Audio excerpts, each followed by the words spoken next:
Hello everyone, আপনারা দেখছেন the Business Standard. আমি আছি Shahnur Rabbani, and it's my pleasure to introduce one of the most renowned voices in cricket commentary, Mr. Mike Haysman. I've been following you or listening to you ever since I was a kid in the 90s. Let's talk a bit about your career. Obviously, you grew up in Australia, you were born there, you played for South Australia as well. Tell us a bit about your cricketing journey. Cricketing journey, yeah.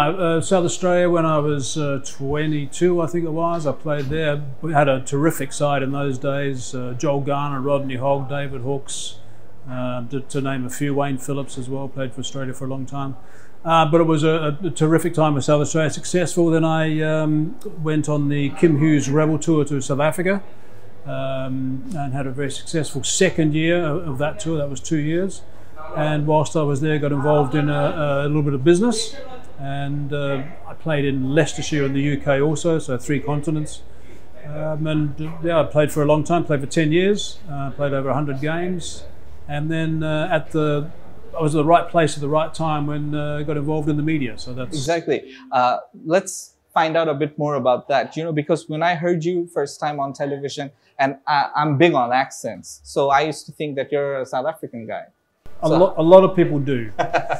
I think How did that happen? Yeah, I think the Australian accent. I'm from Adelaide, so that's never been a strong Australian accent place anyway. And also the fact that I spent so many years in England playing at Leicestershire also probably softened it a little bit. And then living in South Africa, I consider myself a bit of a pavement special. I'm sort of, I don't know, now I live in the US, so I'm sort of all over the place when it comes to places. Yeah. But getting involved in commentary was, as I said, was the right time and the right place. I was still playing at the time, playing at Transvaal, the Wanderers, and Australia was 94. Were touring South Africa, and suddenly they realised, the national broadcaster realised, in those days as SABC, realised they didn't have anyone who knew anything much about the Australian cricketers when they were coming, and it was literally a couple of weeks away.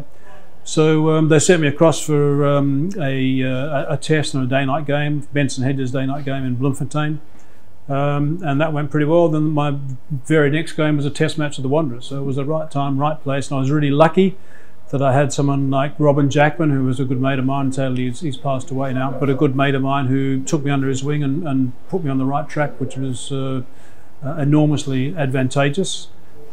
And that's basically where I started in '94 as a commentator, and here I am. It'll be 30 years next month. Yeah, that's massive. It's we can say that you've been the voice of South African cricket for many years. Now that you've shifted to LA and you've done commentary elsewhere, and now you're covering the Bangladesh cricket series as well. You know, how has the change been? What do you think of your career moving forward? I loved my playing career, and the fact that I toured South Africa and met a lot of people there has made a massive difference to me, because I always wanted, when I finished playing, to be a broadcaster, so I got that opportunity. And I've been with SuperSport for 3 years, SABC, SuperSport for 27 years now, and still going strong with them. And living in LA, I was the director of cricket for Stanford 2020, yeah, and the front man, and that's why I went to the States and was living in Miami and working in the Caribbean a lot. Would you like to tell us a bit about that experience? It was wonderful. It didn't end well eventually. It didn't. It suddenly crashed. I mean, dramatically. Yeah. We all found out, and we weren't to know at the time. We all found out that obviously it wasn't his money, and but the actual events that were put on, the domestic, all the 20 islands in the Caribbean. I was lucky enough to tour all 20 islands and do television shows out of those various islands in the Caribbean. That was a wonderful treat with all the legends of West Indies cricket. So that was nice to work with them all the time. So I was spending probably 6 months a year on the road with them all the time. So that lasted for 3 years for me. And then, of course, the last game we had was that $20 million game, yeah, when the Stanford Superstars beat England by 10 wickets. So, I mean, it was just magnificent to be involved in it, but it was tragic that obviously the money wasn't his, and obviously he's now got a massive sentence. Absolutely. How's cricket like in LA? Is it still a bug? It hasn't taken off dramatically. I mean, it's still played quite a bit, and there's a lot of Asian cricket players in the clubs. but it's at a fairly minor level. It's still a bug, basically. Yeah, it is. Yeah, it's sort of basically it is. Yeah, it's sort of bubbling without doing too much. I think the Major League Cricket obviously has given cricket a nice little boost in America, but it still needs to find some more grounds. The World Cup coming up making a big difference. Speaking of the World Cup, you know, Bangladesh and New Zealand playing in this series. What have you made of the local team? What do you think? Like coming here, I don't know how many times you've been here, but my very first time. This is your first time. Very first time to Bangladesh. So, what do you think of the Bangladesh cricket team's chances for the upcoming World Cup?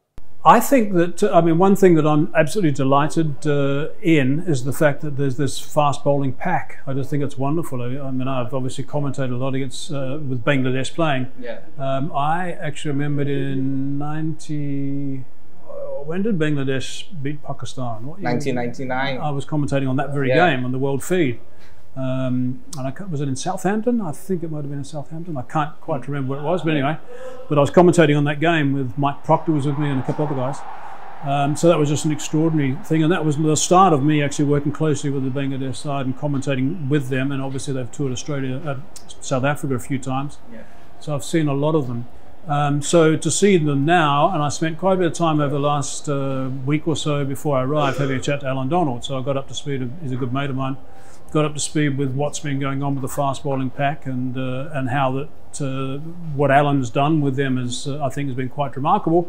But it's not just Alan; it's the fact that these guys have taken on board. It's been a whole attitude change. Absolutely. And the fact that the guys, when Alan first arrived, he was a bit amazed actually that the guys were. I'm not going to say they were timid. They perhaps didn't want to experiment too much. They didn't want to risk to succeed, and that's such an important phrase in international sport. Yeah. And Alan, being the bowler he was, I mean, you close your eyes and think about Alan Donald, I mean, he was just ferocious and he was aggressive all the time. He wanted the boys to be braver and to be more like that. And now they've got a pack which is seriously special. And yes, it'll be nullified a bit in the World Cup, obviously being in India. Yeah.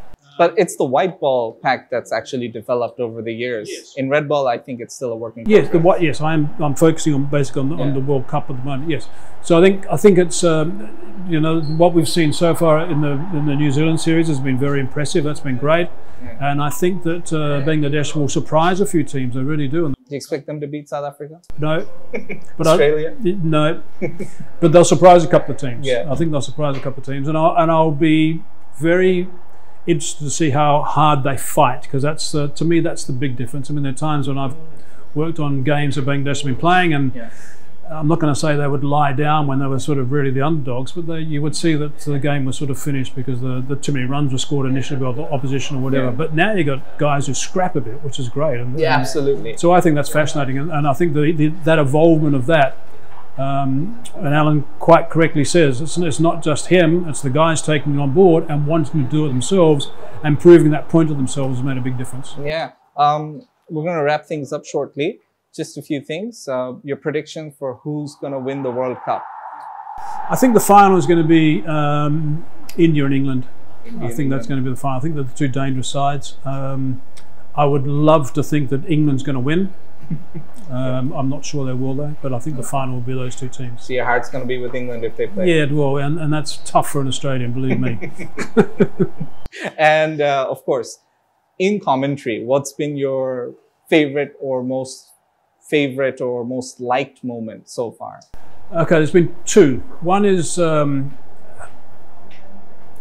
mentor throughout my commentary, and I was fortunate enough to work a lot in the Caribbean. My mentor, I mentioned earlier, Robin Jackman helped me a hell of a lot when I first started. My mentor, even though he didn't know it, was Tony Cozier. I mean, I used to shadow Tony Cozier. I mean, he was a very good mate of mine, but I really took note of all the work that he used to do and how he used to prepare and how he used to go about his day as a commentator. I mean, he was extraordinary as a commentator. I mean, you can't match him, obviously, but I learned so much from just watching him. So that was a massive highlight. I'm talking over a period of years, so that was really important to me. The other big highlight for me was in 2003, the World Cup was in South Africa. Yeah. I was worked throughout that World Cup, and I hosted the final and commentated in the final. and got the chance to work a couple of times with Richie Benaud alongside me. So that was pretty important too. So they're probably they're probably exactly. So they're probably the two highlights for me as a commentator. Fantastic. And there's another the 438 game. Oh yeah, 438. That was terrific. That was in 2006. Yeah. That was an amazing game, and I couldn't believe what was unfolding in front of me. So that was great. And look, the other highlight is quite clearly being able to do what I can do, and travel the world and have fun and watch cricket firsthand and have the best seat in the house. Absolutely. That's a huge highlight. Thank you so much. My pleasure. For joining us, and wish you best of the luck in this tour. Thank you. Moving forward as well. Thank you. That's very kind. Nice to chat to you. Nice Thank you very chat much. with you. Thank you. Thank you.